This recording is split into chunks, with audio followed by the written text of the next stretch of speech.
أعوذ بالله من الشيطان الرجيم. Setiap yang puasa itu dan mendapati gambaran ibadah di dalamnya akan otomatis memiliki banyak bekal untuk menuju surga. Ini persoalan utamanya. Karena ternyata ayatnya belum berhenti sampai di sini. Ya ayyuhalladzina amanu kutiba alaikumussyam. Hai orang-orang telah menyatakan beriman kepada Allah, aku wajibkan kau menunaikan puasa. Dengan puasa bisa menguatkan imanmu, mendekatkan dirimu kepadaku, mempercepat bekalmu untuk ke surga. Kama kutiba 'alal ladzina min qablikum, sebagaimana aku wajibkan pada orang-orang sebelum kalian. Fokus, la'allakum tattaqun, supaya kalian bertakwa. Perhatikan. La'allakum tattaqun. Lihat ujungnya. Saya coba hapus sebentar. Saya tahu ini bisa dihapus ke sini, tapi saya lebih senang untuk menghapus supaya bagian-bagian itu ada yang tersisa. Ya. Gak apa-apa, sebelum Isya saya yang hapus. Ya. Pada Isya, terserah Anda. Biasanya kan begitu. Kesan pertama, begitu menggoda. Selanjutnya, terserah Anda. Saya tergoda dengan penghapus. Pada Isya, tidak lagi. Bismillah. La'allakum. Bismillah. Tattaqun. Lihat sini. Saya tadi katakan ibadah itu tiket surga. Kalau semua jenis ibadah dikumpulkan, tiketnya disatukan, satukan. Namanya tiket takwa. Ini istilah saja ya. Takwa. Begitu dikumpulkan, tiket takwa inilah yang akan menentukan surga Anda. Karena ketika Anda ingin memasuki surga Anda, jenis-jenis surga dalam Al-Quran itu umumnya selalu disandingkan dengan kalimat-kalimat takwa. Misal, saya beri contoh. Ada surga misalnya, yang saat Anda masuki, bentangan keluasannya seluas langit dan bumi. Quran surah ketiga Ali Imran ayat 133 sampai 134. Paling kanan sebelah atas. Wasari'u ila maghfirah wa jannatin 'arduha as-samawati wal ard. Bergegaslah Anda untuk mengevaluasi diri.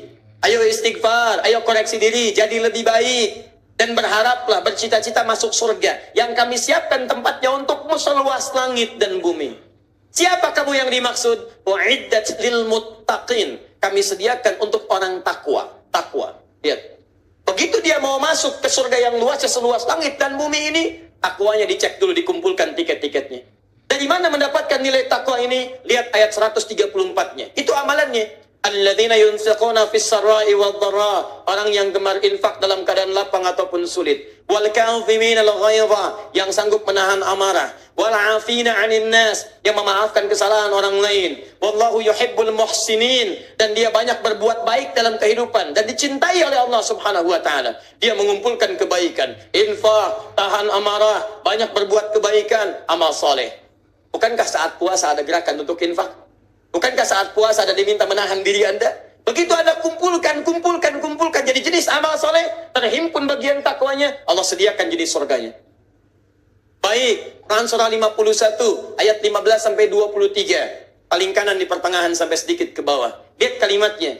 Innal muttaqina fi jannatin wa 'uyun. Sungguh orang-orang takwa, kami akan sediakan di antara mereka yang masuk ke taman surga.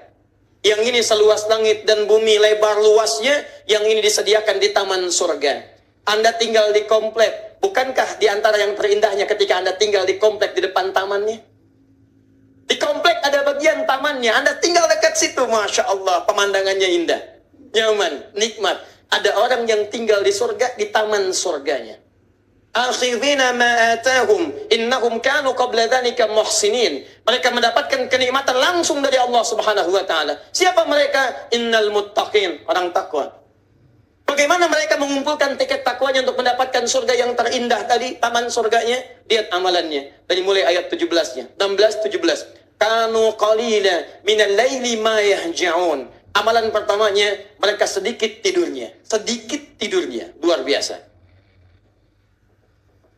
Kalau sedikit tidur menggunakan kalimat ihja', itu artinya dia ibadah malam. Sedikit tidur di malam hari. Dia bisa masuk ke dalam surga yang telah disediakan dengan segala kenikmatannya. Dan kalau sudah disebutkan dalam redaksi Quran, Anda jangan pernah robah. Anda hilangkan kalimatnya. Jangan pernah dikurangi, karena tidak akan mendapatkan hasilnya. Dan jangan ditambah, karena ketika Anda tambah, berubah maknanya. Allah katakan, ini sedikit tidur. Anda tambahkan sedikit-sedikit tidur. Akan beda maknanya. Surga ini tidak akan pernah diraih oleh orang yang sedikit-sedikit tidur. Tapi sedikit tidur itu yang digambarkan. Sedikit tidur itu gambaran dari sholat malam. Bukankah dalam bulan Ramadan Anda sedikit tidurnya? Ba'da Isya ada salat lagi, malamnya Anda zikir lagi, bahkan Anda bangun sebelum subuh untuk sahur, bahkan ada amalan pasca makan, ada, bukan cuma makan sahur itu, ada amalan yang indah. Teruskan, wabil ashari hum yastaghfirun, dan di waktu sahar mereka mengerjakan sahur. Sahurnya bukan sekedar makan, tapi ada istighfar yang mereka lantunkan. Nanti kita tunjukkan dalam rincian amalannya. Dimaksud saya, ketika Allah mengundang kita lewat puasa dan ujungnya ditutup dengan kalimat takwa, ada surga yang terbentang menjadi pilihan. Anda bisa masuk ke taman surga. Anda bisa masuk ke surga yang luasnya seluas langit dan bumi. Ada surganya, surga Firdaus dengan segala amalan yang mungkin Anda wujudkan di situ. Dan semua peluang itu terkumpul saat Ramadan. Terkumpul saat Ramadan. Karena semua amalan-amalan yang disebutkan dimaksimalkan saat di bulan Ramadan. Persoalannya, apakah semua orang yang beramal itu bisa jadi meraih tiket takwanya? Ternyata kita mesti sungguh-sungguh. Karena kalimat takwa di ayat ini diawali dengan kata la'allakum. Ini persoalannya. Kata la'allakum berasal dari kata la'alla plus kum. Kumnya menunjuk kepada kita yang berpuasa. Dan la'alla, kata Imam Sibawayh, Ibnu Qunbur, Sibawayh itu pegawan, syekh dalam ilmu nahu, kaidah bahasa Arab. La'alla tidak disebutkan dalam Al-Quran, dalam hadis, ataupun bahkan dalam kaidah bahasa Arab, kecuali menunjuk pada dua makna dengan satu penekanan yang sama. At-taraji wal ishfaq, yaitu huruf yang menunjukkan pada harapan yang sangat ingin diraih, tapi mustahil bisa diwujudkan kecuali dengan kesungguhan yang dalam.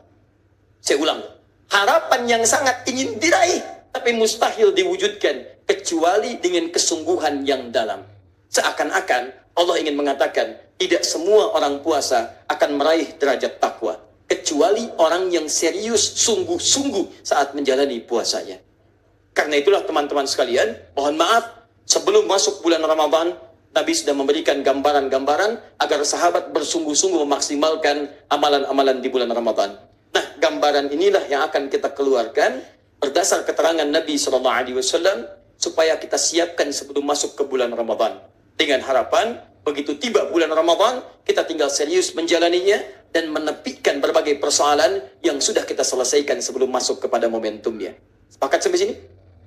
Kalau sudah sepakat, inilah substansi materi yang akan kita mulai untuk dibahas tentang fikih Ramadan, petunjuk-petunjuk Nabi SAW untuk dimaksimalkan saat masuk bulan Ramadan. Mudah-mudahan saya bermohon kepada Allah, semoga dengan pembahasan ini, teman-teman sekalian, Ramadan tahun ini lebih baik daripada tahun sebelumnya, dan Anda bisa meraih surga dengan tingkat takwa yang lebih tinggi. Dan tidak cukup dengan amin, kita harus mulai dulu dengan pembahasan. Baik. Kita mulai bahasannya, dan yang tadi mukaddimah ya. Baik. Bismillahirrahmanirrahim.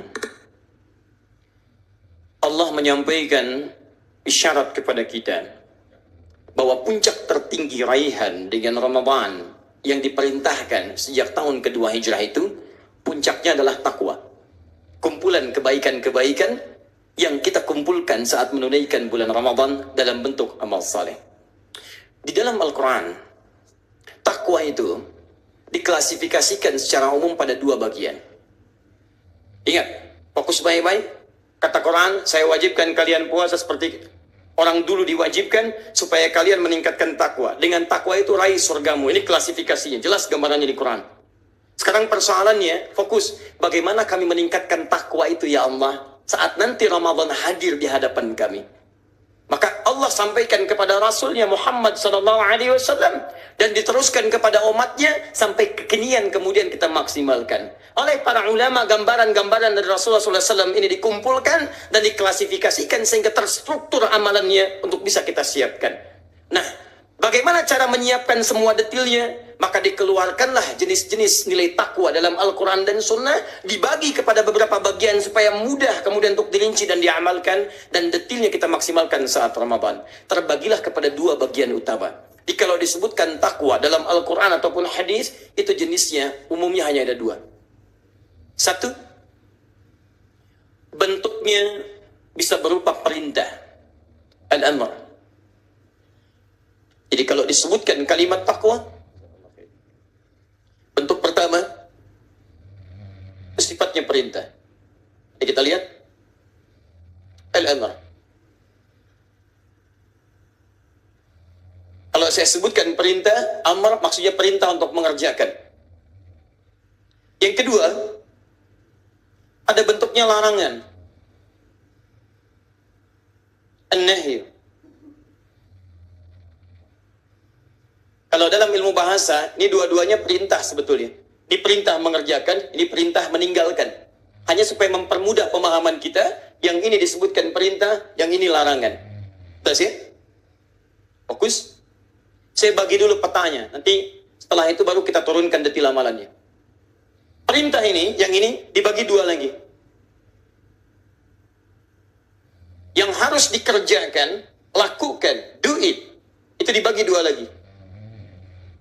Ada yang disebut oleh para ulama dengan al-bu'd rabbani, dimensi spiritual. Orang tua kita menyebutnya hablum minallah, hubungan vertikal terkait dengan Allah Subhanahu wa taala. Wujudnya ibadah ritual. Sisi spiritual, hubungan kita dengan Allah, wujudnya ibadah ritual. Fokus. Jenisnya, saya turunkan dulu. Jenisnya, misal salat, langsung mengatur kita hubungan dengan Allah Subhanahu wa taala. Misal, ada interaksi dengan Al-Quran. Bukankah saat Anda membaca Al-Quran, ada kedekatan tersendiri dengan Allah Subhanahu wa ta'ala? Bahkan bagi orang-orang yang kuat imannya, jangankan baca, baru dengar sudah ada sentuhan dalam jiwanya. Persis seperti imam bacakan dalam salat. Anda mendengar, imam yang baca, kok Anda yang terseduh-seduh?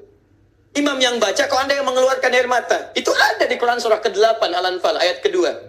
Innamal mu'minuna alladhina idza dzukirallahu wajilat qulubuhum wa idza tuliyat 'alaihim ayatuhu zadatuhum imana wa 'ala rabbihim yatawakkalun. Sungguh orang-orang yang beriman itu kalau disebutkan nama Allah ada getaran dalam jiwanya. Dan yang lebih dahsyat kalau dibacakan kepadanya ayat-ayat Allah ada tambahan dalam imannya. Bertambah keimanannya, terbangun kedekatannya dengan Allah Subhanahu wa taala, meningkat tawakalnya. Ciri kedekatan itu ada pada sisi tawakal. Wa 'ala rabbihim yatawakkalun, bertambah dekat dengan Rabbnya, meningkat nilai tawakalnya. Kita bayangkan. Jadi ketika disebutkan Al-Quran di sini, fokus baik-baik. Ketika Anda baca Al-Quran, menghafal Al-Quran, kalau bacaan dan hafalan Anda benar, terbangun kedekatan yang tidak biasa dengan Allah Subhanahu wa taala. Ada sesuatu yang lain. Nanti kita akan turunkan.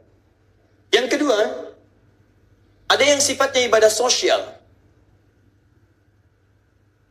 Istilahnya al-bu'dul insani al-ijtima'i. Istilah ulama kita hablum minan nas, hubungan dengan sekitaran. Misal, di sini ada sedekah. Nanti kita akan lihat jenisnya kita turunkan.